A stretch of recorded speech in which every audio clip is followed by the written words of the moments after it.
세 번째 시간 이어서 해보도록 하겠습니다. 저희 두 번째 시간에 리플레이스까지 했고요.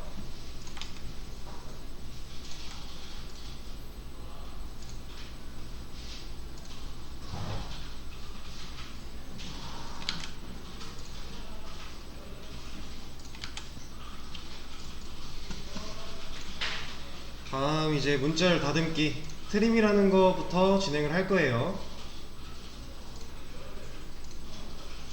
이 트림도 기초 프로그래밍 언어를 배우실 때 어느 정도 접하셨을 법한 함수인데 사용법은 거의 유사합니다. 기능도 거의 유사하고요. 한번 내용부터 먼저 보면, 자, 트림이라는 함수고요. 이 트림이라는 함수는 전달받은 문자열의 앞이나 뒤 또는 양쪽 모두에 있는 특정 문자를 제거한다 라는 함수예요. 자, 근데 트림이라는 함수에서는 사용할 수 있는 지정자가 3개가 있어요. 밑에 보시면 첫 번째 보스, 전달받은 문자열의 양 끝에 존재하는 특정 문자를 제거한다. 두 번째 리딩, 전달받은 문자열 앞에 존재하는 특정 문자를 제거한다. 세 번째 트레일링, 전달받은 문자열 뒤에 존재하는 특정 문자를 제거한다. 이렇게 3개가 있어요. 사용할 수 있는 지정자가. 자, 그럼 이걸 어떻게 사용을 하느냐 한번 볼까요? 사용 예시를 밑에다 적어놨는데, 셀렉트 트림, 지금 보시면 여기 따옴표 앞에 여기 공백이 있어요. 띄어쓰기가 있고요. 뒤에 이그짐 뒤에도 공백이 하나 있습니다. 그리고 이렇게 생긴 문자열을 전달해줬어요, 트림에. 그리고 이게 일단 기본적인 사용법이고, 지정자를 따로 지정을 안 했을 경우 이렇게 사용을 하는 거예요. 이러면 디폴트 값으로 이 보스가 들어가게 됩니다. 그래서 양 끝에 존재하는 특정 문자를 제거하는 거예요. 지정자를 지정하지 않으면 디폴트 값으로 이 보스가 들어간다. 그리고 뒤에 리딩이 들어가 있죠. 이건 지정자를 지정을 해준 거예요. 지정자를 지정해준 뒤에 따옴표, 느낌표라는 걸 써줬죠. 지금 이 부분이 전달받은 문자열 앞에 존재하는 특정 문자, 따옴표 안에 느낌표를 넣어준 이 부분이 특정 문자를 지정을 해준 겁니다. 그리고 리딩이라는 지정자를 통해서 문자열, 여기 전달받은 문자열 앞에 존재하는 느낌표를 제거해라 라고 지정자를 써준 거예요. 그리고 이 지정자를 쓸 때는 이 from이 들어가게 됩니다.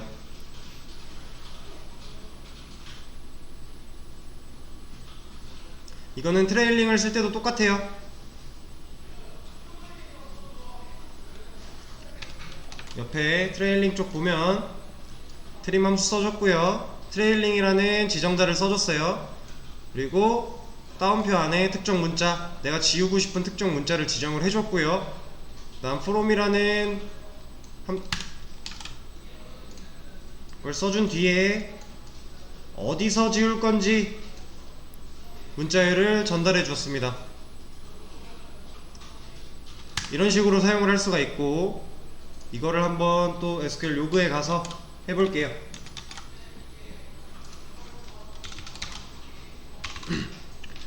좀 기니까 보시기 쉽게 내려드리겠습니다.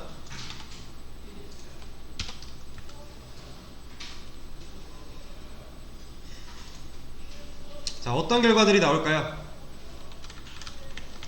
트림에 지정자를 지정하지 않았고, 어떤 문자를 제거하고 싶은지 특정 문자도 기재해주지 않았어요. 이럴 때 어떤 현상이 벌어지는지 먼저 한번 확인을 해보겠습니다. 이걸 실행을 시켜보면 앞에 공백 사라졌죠? 뒤에 육안으로는 볼 수가 없지만 공백이 사라졌어요. 그래서 이 트림이라는 함수는 지정자를 지정하지 않고 특정 문자를 지정해주지 않으면 디폴트로 보스가 되고 지우는 특정 문자는 공백이 됩니다.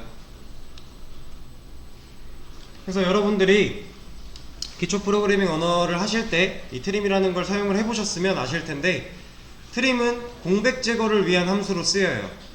자바에선 보통 그렇게 쓰이고요. DB에서도 기본 디폴트 값으로 사용을 하면 공백을 지우는 함수로 사용이 됩니다. 이건 꽤나 유용한 함수예요. 왜냐면 저희가 테이블을 만들고 데이터를 인서트를 시켰어요. 근데 그 테이블 안에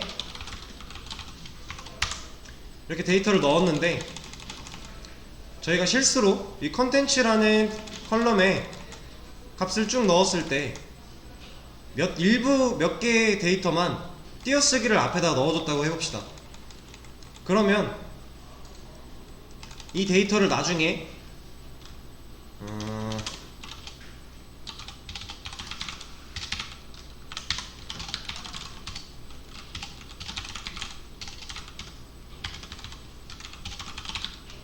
이렇게 검색을 했을 때 앞에 띄어쓰기가 붙어있는 컬럼에 붙어있는 데이터는 조회가 안돼요. 조건에 띄어쓰기가 없는 세안이라는 글자를 줬기 때문에 만약에 세안 앞에 띄어쓰기가 하나 들어있는 레코드다, 그 레코드는 조회가 안됩니다. 그럼 실제로 여러분들이 데이터를 꺼내올 때, 개수를 셀 때 생각하지 못한 이제 오차가 생기겠죠. 그래서 그럴 때 데이터를 업데이트 문을 써서 공백을 지워줄 수도 있어요. 근데 이런 식으로 띄어쓰기가 잘못 들어간 데이터가 예를 들어 몇십만 건이 됐다고 해봅시다. 그럼 그거 일일이 찾아서 업데이트 문 써주려면 상당히 뒷목이 땡기겠죠. 그럴 때 이 트림이라는 함수를 써서 잘못 들어가 있는 공백들을 다 제거해 줄 수가 있습니다. 이 트림이라는 함수도 업데이트 문에 사용이 가능해요. 그래서 실제로 데이터를 공백을 지우는 작업을 손쉽게 하실 수가 있습니다. 그게 기본적인 트림이고요. 그리고 다음으로는 지정자를 사용한 트림을 한번 해볼게요. 자, 한번 다 돌려볼까요?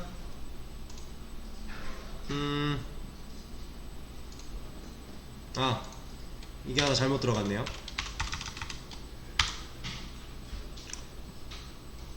이 쉼표는 제가 수업 페이지에 수정을 해놓도록 하겠습니다. 일단 이거 먼저 하고, 자, 이거 첫 번째 트림, 지정자 지정하지 않은 거, 공백 제거된 거 설명드렸고요. 두 번째, 리딩이라는 지정자를 지정하고 느낌표라는 특정 문자를 지정해줬어요.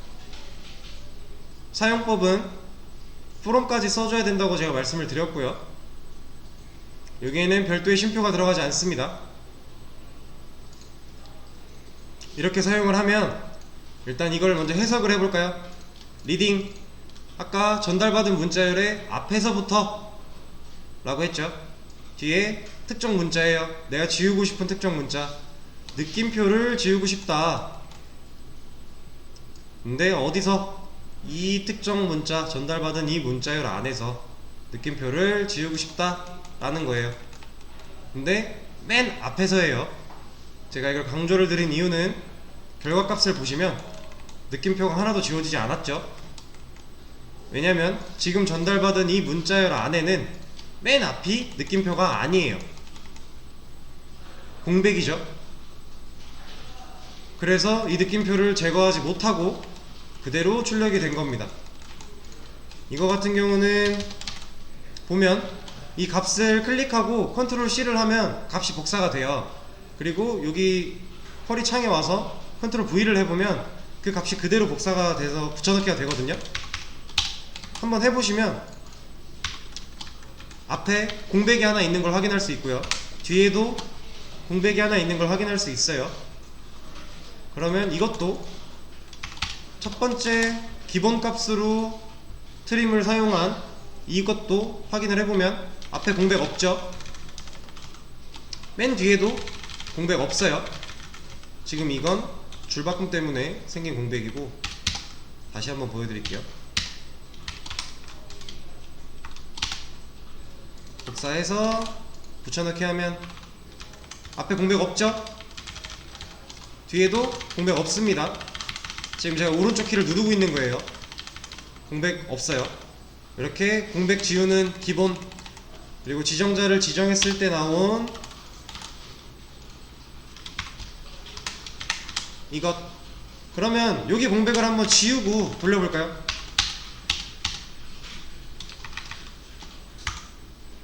앞에 느낌표가 사라졌죠? 두 개가 다 사라졌습니다. 맨 앞에 온 문자열이 내가 지정한 특정 문자열이면 이 리딩이라는 게 맨 앞에서부터 지우는 거기 때문에 이 문자열이 해당하면 그 뒤로는 이게 나오는 걸 다 지워줍니다. 다른 문자열이 나오기 전까지. 그럼 여기다 공백을 한번 줘볼까요? 느낌표 사이에. 이걸 한번 실행을 시켜보면 느낌표가 하나만 지워지고 공백부터 시작을 하죠. 이게 어떤 의미인지 이해가 되실까요? 트림이라는 함수에서 리딩이라는 지정자를 사용한 예제였습니다. 그러면 트레일링 지정자를 한번 또 확인을 해볼까요? 자, 결과를 보시면 리딩처럼 똑같이 아무것도 지워지지 않은 걸 확인할 수가 있어요. 얘도 따로 복사를 해서 한번 확인을 해보면 뒤에 공백 있죠? 앞에도 공백 있어요. 공백이 안 지워졌죠? 그 얘기는 맨 뒤부터, 트레일링 맨 뒤부터 확인을 하는데 느낌표가 아니라 공백이 먼저 있기 때문에 지워지지 않은 거고요. 여기도 뒤를 한번 지워볼까요? 실행시켜보면 뒤에 붙어있는 느낌표가 다 지워진 거를 확인하실 수가 있습니다.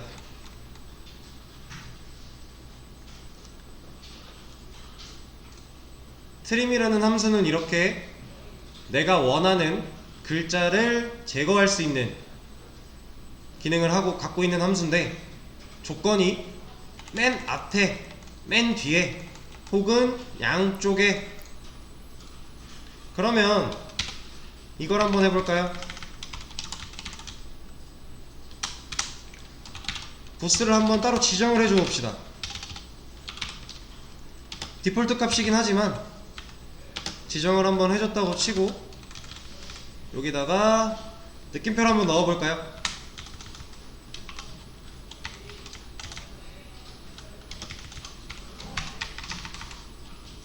조회를 해보면 보스를 사용한 이 트림 값을 한번 복사해서 볼까요?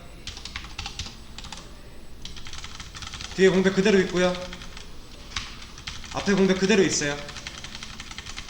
얘도 양쪽 끝에 느낌표가 아니라 공백으로 시작을 했기 때문에 아무것도 지우지 못하고 그대로 출력이 된 거를 확인하실 수가 있습니다. 그럼 여기다가 공백을 한번 줘볼까요?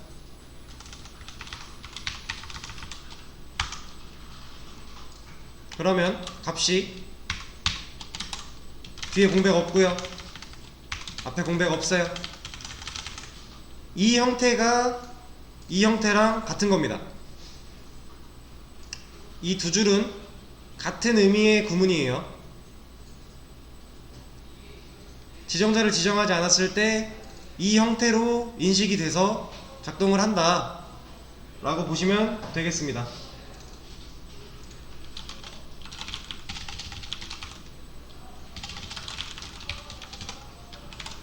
이해되실까요?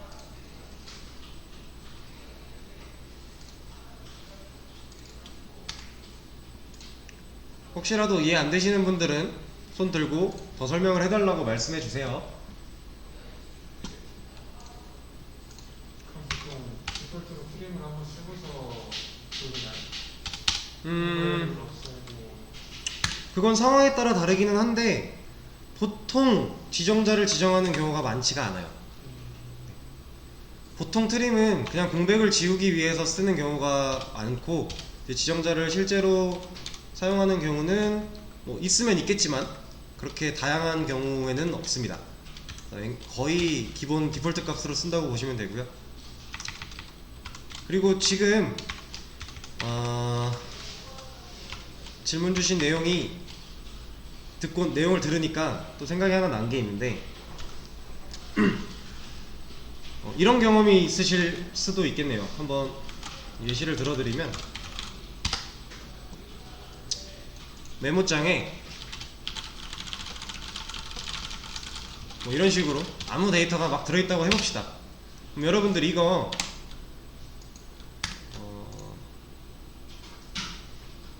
이거 있는 거 아시나요? 메모장의 바꾸기 기능.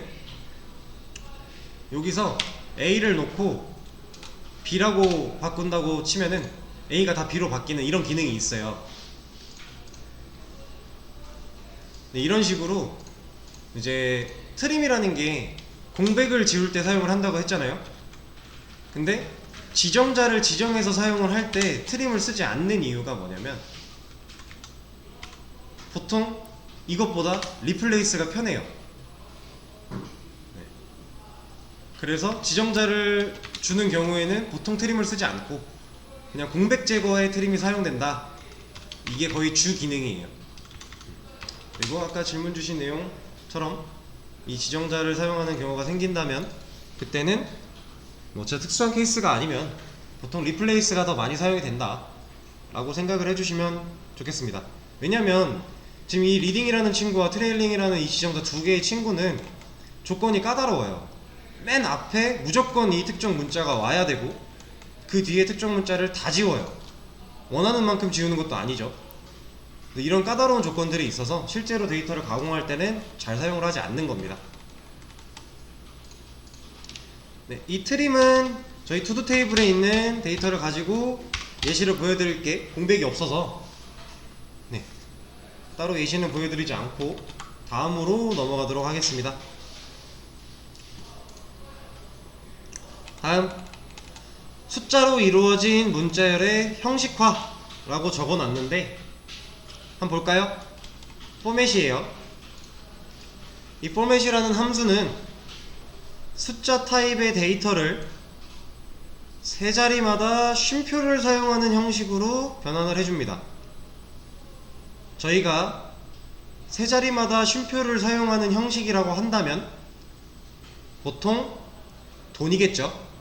일반적으로 돈을 표시할 때 세 자리마다 콤마를 찍는 경우가 가장 많아요. 그러면 우리가 데이터를 테이블에 넣었을 때 인서트문을 써줬을 때 숫자만 넣는 게 아니라 쉼표까지 다 일일이 적어서 넣어주려면 귀찮겠죠? 그럴 때 이 포맷이라는 함수를 써서 데이터를 넣어줄 수가 있습니다. 저희는 그냥 숫자만 가지고 있어도 세 자리마다 이 컴마를 알아서 찍어줘요. 그리고 이 포맷을 이용해서 실제로는 그냥 숫자만 나열되어 있는 데이터도 화면에 보여줄 때 이 컴마를 찍어서 보여줄 수가 있습니다. 이 부분 이해가 되실까요? 데이터가 실제로 1, 2, 3, 4, 5라고 들어있어도 이 포맷을 사용해서 조회를 하면 조회된 데이터는 1, 2, 3, 4, 5가 찍히겠죠? 그러면 저희가 이 조회된 데이터를 그대로 화면에 뿌려준다고 했을 때 사람들은 1, 2, 3, 4, 5라는 데이터를 보는 거예요. 그러면 저희가 실제로 갖고 있는 데이터는 1, 2, 3, 4, 5 숫자만 들어있어도 사람들한테는 이런 식으로 원으로 표시해 줄 수가 있겠죠. 이거는 많이 쓰이진 않지만 충분히 쓰일만한, 프로젝트 특성에 따라서 쓰일만한 함수기 때문에 잘 알아두시면 좋고요. 그리고 금융권 같은 프로젝트를 맡다 보면 이제 자주 접하게 될 수밖에 없는 함수예요. 왜냐면 금융권 쪽 프로젝트들은 이제 돈 액수에 대한 거를 다루는 쿼리를 많이 짜기 때문에 그때 실제로 많이 사용이 되고, 그리고 다음 설명으로 이제 반환되는 데이터가 숫자 타입이 아닌, 숫자가 아니래요. 문자열 타입이래요. 이게 무슨 의미냐? 저희가 투두 테이블에 들어있는 데이터 중에서 넘버링이라고 하는 데이터가 숫자였나요? 넘버링이 인트네요. 그러면 이 넘버링이라고 하는 테이블, 그 컬럼에 있는 데이터들이 숫자 데이터예요. 근데 얘를 만약에 이 포맷이라는 함수를 써서 출력을 해보면, 조회를 해보면 그때부터는 숫자 타입이 아니라 문자열 타입으로 바뀌는 겁니다. 이게 어떤 의미가 있냐면, 여러분들이 이제 웹앱 프로젝트를 진행을 하실 때 실제로 웹과 연동을 해서 쿼리를 작성해서 데이터를 실제로 가져와야 돼요. 예를 들어 게시판이라고 하면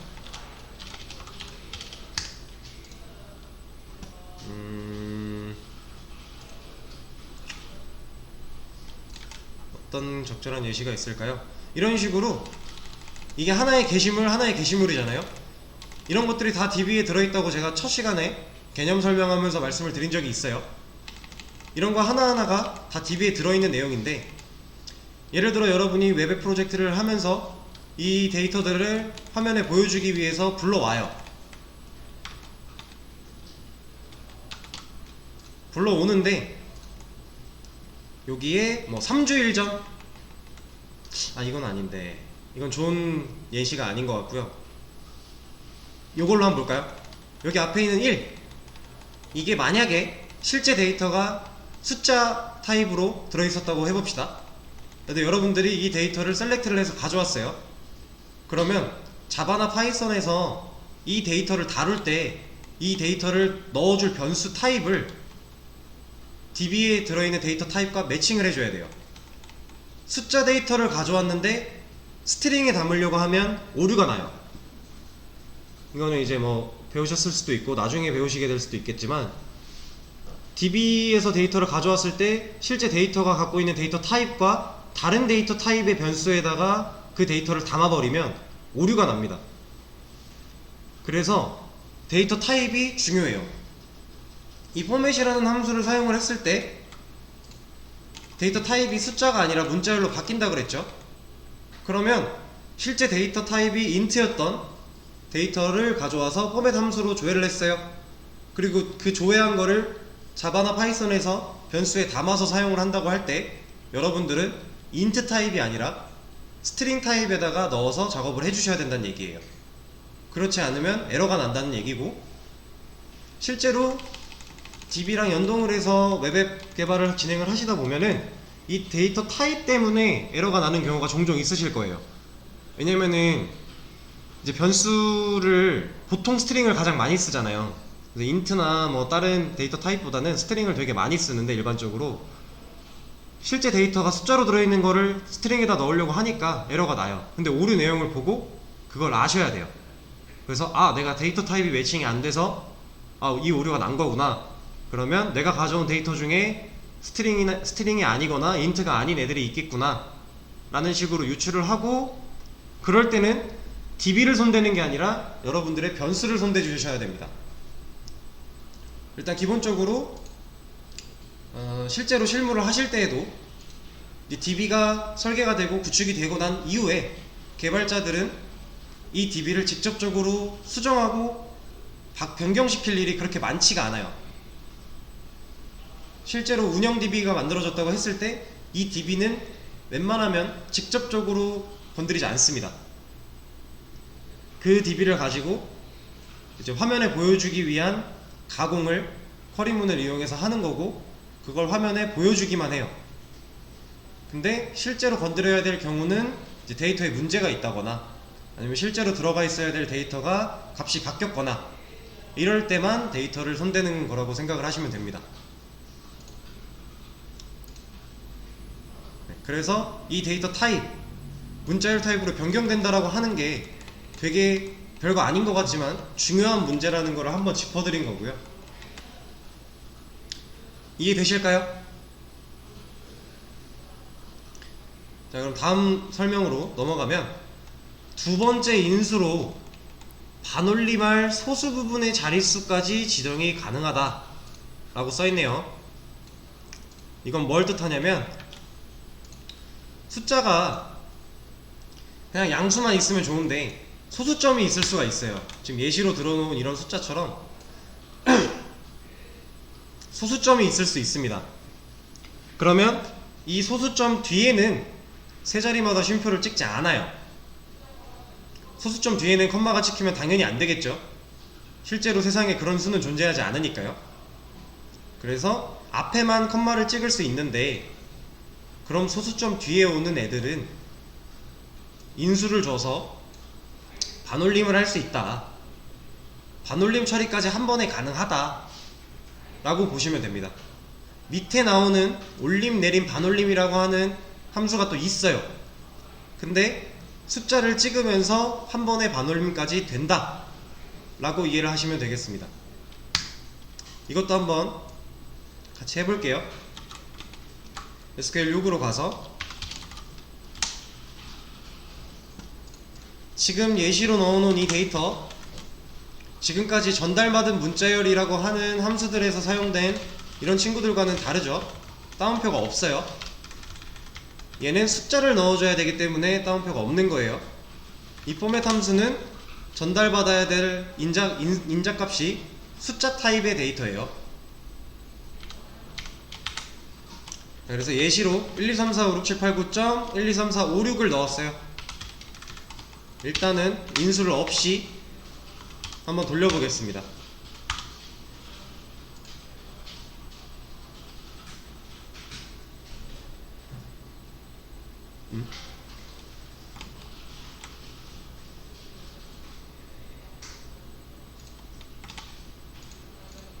잠시만요.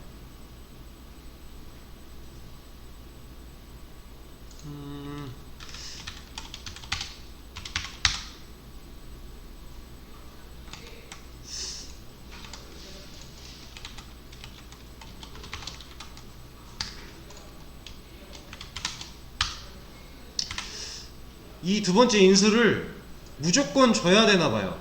이건 저도 지금 놓친 부분인데, 두 번째 인수를 안 주니까 에러가 났네요. 두 번째 인수를 무조건 줘야 되나 봅니다. 제가 알고 있던 것과 좀 다른데, 일단 오류가 나니까 이렇게 이거에 맞춰서 설명을 한번 드려볼게요.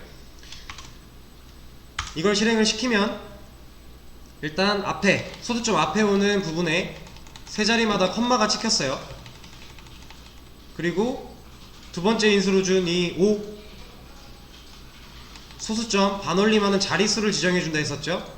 점 뒤에 1, 2, 3, 4, 5, 이 다섯 번째 자리에서 반올림을 해라 라는 뜻입니다.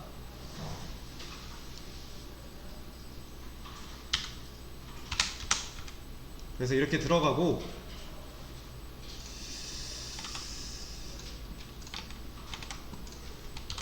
제가 잠시 한번 찾아볼게요.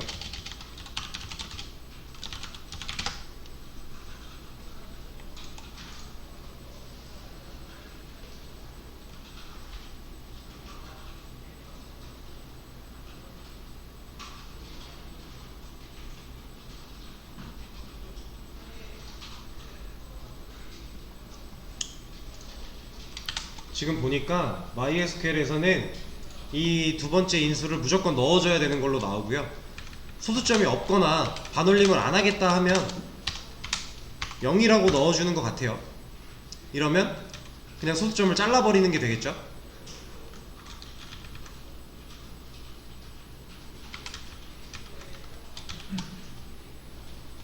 이런 식으로 사용을 한다고 나오네요.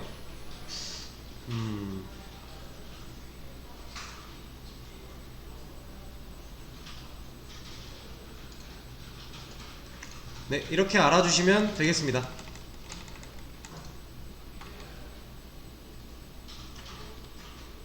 근데 다시 한번 말씀드리지만 여기서 나온 이 값은 숫자가 아니에요. 근데 이건 숫자가 아니라는 거를 저희가 값만 봐도 알 수가 있어요. 숫자 사이에 쉼표라는 문자가 쓰여졌죠. 이런 문자들은 숫자로 인식될 수가 없어요. 그래서 이 값은 필연적으로 문자가 될 수밖에 없다. 그래서 이 포맷 함수는 숫자 타입의 데이터를 문자열 타입의 데이터로 바꾸는 기능도 있는 겁니다. 근데 이제 그 기능을 주로 사용하지는 않죠. 바꿔지는 거예요. 타입 바뀌는 거 놓치지 않으셔야 되고, 이렇게 쉼표를 찍을 수 있다 라고 아시면 되겠습니다. 그리고 다음 올림, 내림, 반올림이 있어요. 이거 개념 예시를 보시면 조금 헷갈리실 수도 있어요. 근데 천천히 설명드릴 테니까 잘 따라와 주세요. 일단 세일이라는 친구가 있어요. 세일, 전달받은 값과 같거나 큰 수 중에서 가장 작은 정수를 반환한다. 설명이 좀 어려울 수 있어요. 이게 뭔 소리지 할 수 있는데, 올림이라는 거예요. 얘가 이거는 밑에서 예시를 하면서 다룰 거고, 설명을 이렇게 써놓은 이유는 음수 때문에 그래요. 음수를 올리거나 내리거나 반올림 할 때 놓치면 안 되는 부분이라서 설명을 이렇게 써둔 거고요. 그 다음에 플루가 있어요. 전달받은 값과 같거나 작은 수 중에서 가장 큰 정수를 반환. 이거는 내림이에요. 그리고 라운드라는 게 있습니다. 전달받은 값을 소수점 이하 자릿수를 남기고 반올림. 근데 두 번째 인수로 반올림할 소수점을 지정할 수 있음.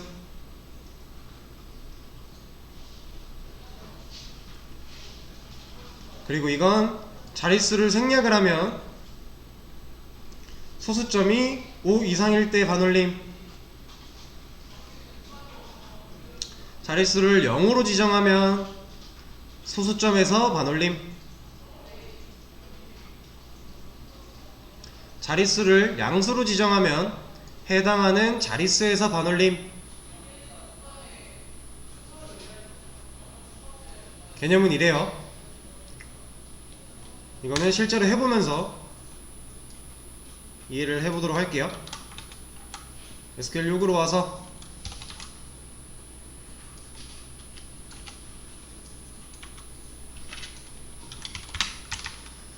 자, 제가 세일, 플로우, 라운드를 다 나눠서 적어놨어요. 첫 번째 세일 쪽 보시면 첫 번째로 준 전달한 값이 10.95예요 두 번째가 11.01이고요 11 마이너스 10.95 마이너스 11.02를 줬어요. 값이 어떻게 나올까요? 일단 예상을 먼저 해볼까요? 먼저 양수 올리면 쉽죠? 10.95 올리면 11이 되겠어요. 그리고 11.01 올리면 12가 되겠죠. 그리고 11 올리면 그냥 11이 되겠죠. 그리고 마이너스, 이제 음수예요. 여기서부터 이제 이해가 조금 헷갈리실 수 있지만 같이 한번 해볼게요. 마이너스 10.95예요 그럼 여기서 수업 페이지에 써있는 설명에 세일은 전달받은 값과 같거나 큰 수 중에서 가장 작은 정수예요. 다시 여기로 와서 마이너스 10.95보다 같거나 큰 수 중에서 가장 작은 정수예요. 자, 마이너스 10.95보다 같거나면 일단 마이너스 10.95겠죠? 그리고 마이너스 10.95보다 큰 수 중에서 가장 작은 정수, 이게 무슨 말이냐? 마이너스 10.95보다 마이너스 10이 큰 건 다 알고 계시죠? 0에 가까우니까 얘가 더 큰 수예요. 그리고 얘는 마이너스 9보다 당연히 더 작을 거고, 마이너스 8 이런 식으로 쭉 내려갈 수 있겠죠. 근데 같거나 큰 수 중에서 가장 작은 정수예요. 그러면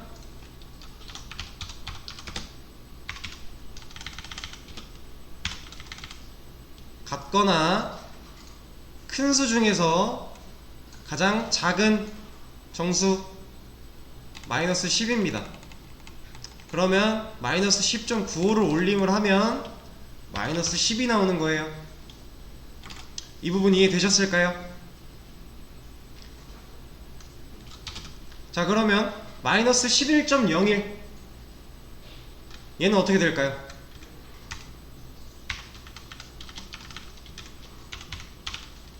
어떤 값이 나올까요? 그렇죠? 지금 똑같은 방식으로 이런 식으로 진행이 된다고 이해를 할 수가 있고, 여기서 같거나 큰 것 중에 가장 작은 정수는 마이너스 11이 되는 겁니다. 그래서 셀이라는 올림이라는 함수는 지금 저희가 예상한 대로 이런 값들을 반환을 해줘요.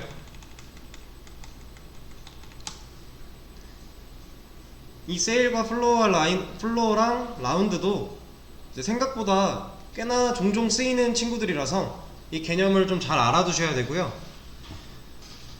이제 이 음수 개념에서 올리고 내리고 반올림하고가 이해가 안 되시면 이거는 이해가 되실 때까지 계속 보면서 이해를 해주셔야 돼요. 왜냐면 이 개념에 따라서 값이 완전히 달라지기 때문에 내가 사용하고자 하는 게 실제로 올림이었는데 나는 반대로 생각하고 내림을 써버리면 전혀 다른 답이 나오게 되겠죠.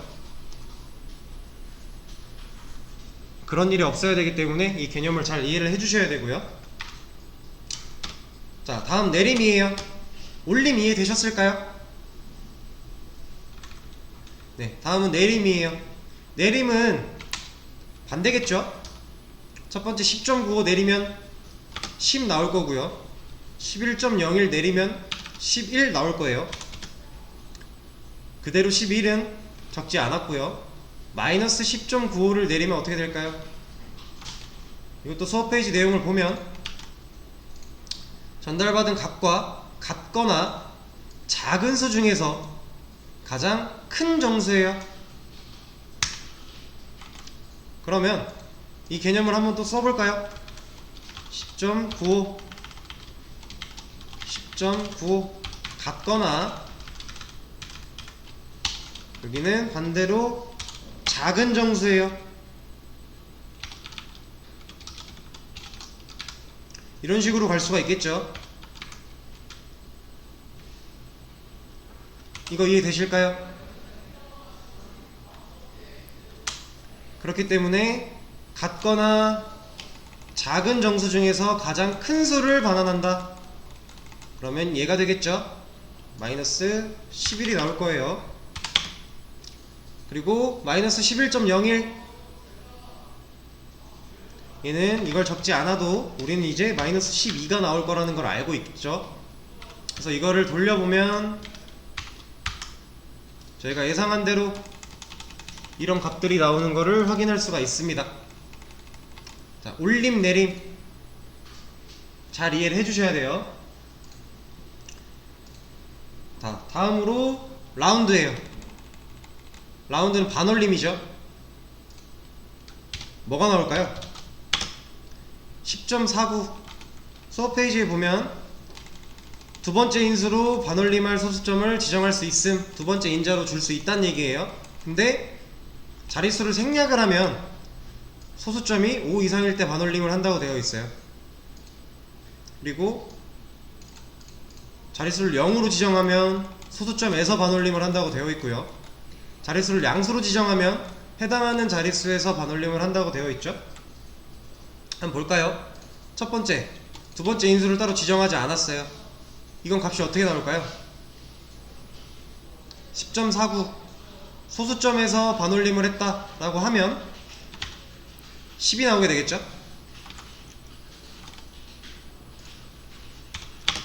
그리고 10.5 이것도 두 번째 인수를 지정하지 않았어요. 소수점에서 반올림을 한다라는 건 이 점 뒤에 있는 첫 번째 자리에서 반올림을 한다라는 거예요.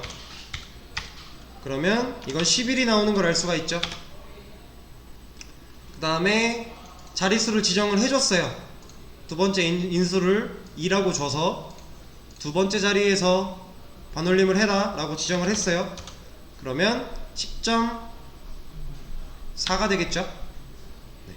두 번째 자리에서 반올림을 하는 거기 때문에 10.4가 될 거예요.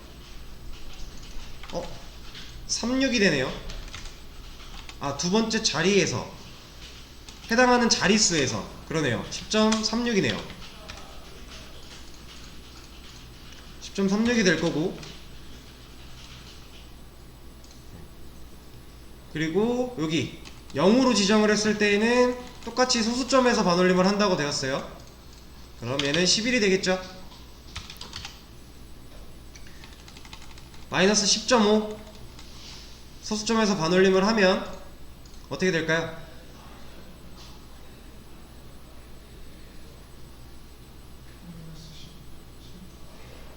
그렇죠. 얘는 올림의 개념이 되는 거죠. 그래서 마이너스 10이 나올 거고요. 마이너스 10.49 두 번째 인수로 지정 안 했어요. 그렇죠. 이런 값이 나올 거라고 예상할 수 있겠죠. 돌려보면 반대네요.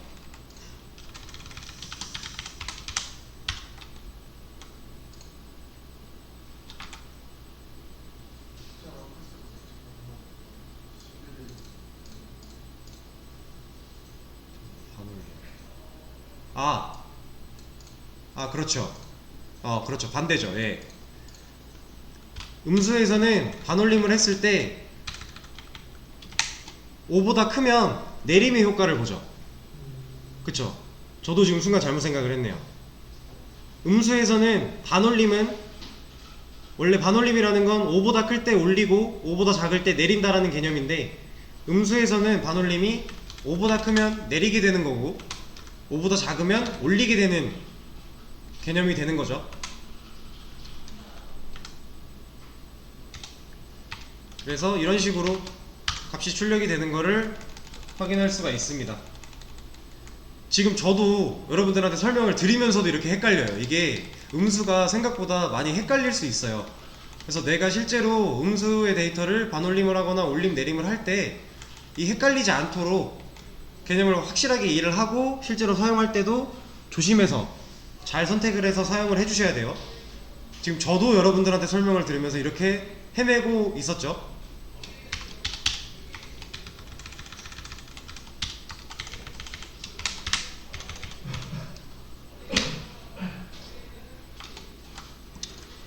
네, 올림, 내림, 반올림 이렇게 사용할 수 있고요. 이것도 저희 투두 테이블에서 따로 보여드릴 수 있는 컬럼이 지금 없기 때문에 이렇게 하고 넘어가도록 하겠습니다. 그리고 마지막 기타 함수라는 게 있어요. 이 기타 함수는 명칭을 따로 지정하기가 뭐한 그냥 지정되어 있는 함수예요. 똑같이 그냥 내장 함수라고 생각을 하시면 되고, 먼저 ABX가 있습니다. 전달받은 수의 절대값을 반환한다고 되어 있죠. 이것도 SQL 요구로 와서 한번 보면 랜드를 먼저 설명을 해드릴게요. ABX는 전달받은 수의 절대값을 반환. 근데 랜드는 0.0보다 크거나 같고 1.0보다 작은 하나의 실수를 무작위로 생성하여 반환. 자바로 치면 랜덤이에요.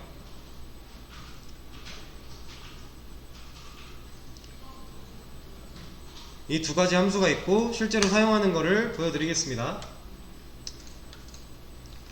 자, ABS는 절대값을 반환한다 그랬죠. 절대값을 반환한다는 거는 음수는 양수로 바꿔주는 거고, 양수는 그대로 양수로 나오는 거고, 뭐 소수점이 들어가면 있는 그대로 양수만 바꿔서 나오는 거고요.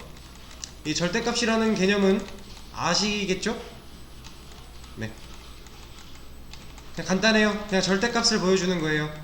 음수의 데이터를 음수가 아닌 데이터로 보여주는 거죠. 양수로 보여주는 겁니다. 쓸 일이 거의 없으실 거예요. 그리고 이 랜드라는 거 한번 볼까요?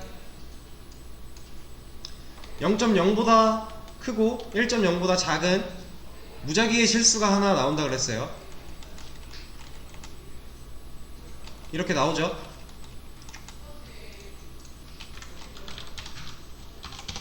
그러면 이 랜드를 실제로 이렇게 쓸 일이 있을까요? 이런 식으로 소수점이 이렇게 쭉 나오는 걸 쓸 일이 없겠죠. 그러면 저희는 보통 이런 식으로 사용을 하게 됩니다.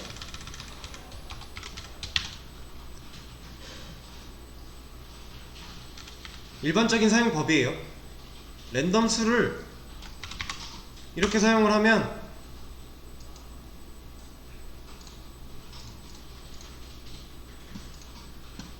두 자리가 나와요.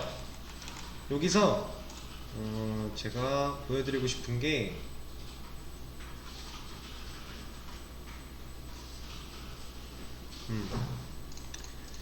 네, 이렇게 사용. 네, 음수는 나오지 않습니다. 네. 0.0부터 1.0까지 안에 들어있는 실수 중에서 뽑기 때문에 음수는 들어있지 않아요. 양수만 나오고요.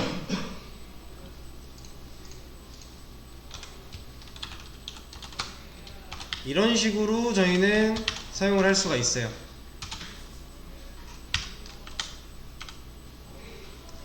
이러면 어떤 결과가 나올까요? 랜덤 값으로 두 자리가 나오게 되겠죠? 이거는 랜덤으로 0.0부터 1.0 사이에 있는 랜덤 실수를 뽑은 다음에 100을 곱해요. 두 자리를 만들어 준 거고요. 소수점 위에 두 자리를 만들어 준 상태에서 반올림을 소수점에서 합니다. 그럼 저희가 랜덤한 두 자릿수를 구할 수가 있는 거예요. 자, 그러면 랜덤한 세 자릿수를 구한다 하면 여기다 0만 추가해주면 되겠죠? 한 자릿수 0을 지워주면 되겠고요. 사실상 DB 내에서 이 랜덤 함수를 쓸 일은 없다고 봐도 무방한데, 이 개념은 뭐 자바에서 랜덤으로 뭐 로또 번호 뽑기라던가 이런 기본적인 예제를 푸시면서 접해 보셨을 거예요. 파이썬도 유사할 거고요. 그래서 이런 게 있다 정도만 아시면 되겠습니다. 이 두 함수는 실제로 사용될 일이 제가 봤을 때는 없다고 봐요. 거의 없다고 보고, 이렇게 오늘 내장 함수들을 쭉 배워봤어요. 내용이 좀 어렵거나 이해가 잘 안되거나 하는 부분들이 있을까요? 혹여나 이런 함수들이 지금 써있는 설명이나 제가 설명한 방식, 설명한 걸 들으시고도 이해가 잘 안되신다, 유튜브 영상을 봤는데도 모르겠다, 제 수업 영상을 봤는데도 모르겠다 하시면 이 함수를 MySQL, 랜드 이런 식으로 검색하시면 되게 다양한 정보들이 나옵니다. 실제로 사용하는 예제들도 많이 나오고요. 제가 예시를 들어드린 예제들보다 더 다양한 예제들을 접하실 수가 있으니까 저는 이런 게 있다라는 걸 소개해드린 거라고 생각을 하시면 되고, 기본적인 사용법만 짚어드린 거고, 이걸 좀 더 활용적으로, 실용적으로 활용해보고 싶다 하신 분들은 구글링 해주세요. 그러면 여러분들이 원하는 형태로 접근하시기가 더 쉬우실 겁니다. 구글링 하기 싫으시면 저한테 물어보시면 되겠다고 말씀을 드리려고 그랬는데, 구글링을 하고 물어보셔야 되죠, 참. 네. 구글링을 먼저 거친 다음에도 모르겠다 하시면 질문 주시고요. 그럼 제가 조금 더 디테일하게 설명을 드리도록 하겠습니다. 오늘 수업 여기까지 하도록 하겠고요. 고생하셨습니다.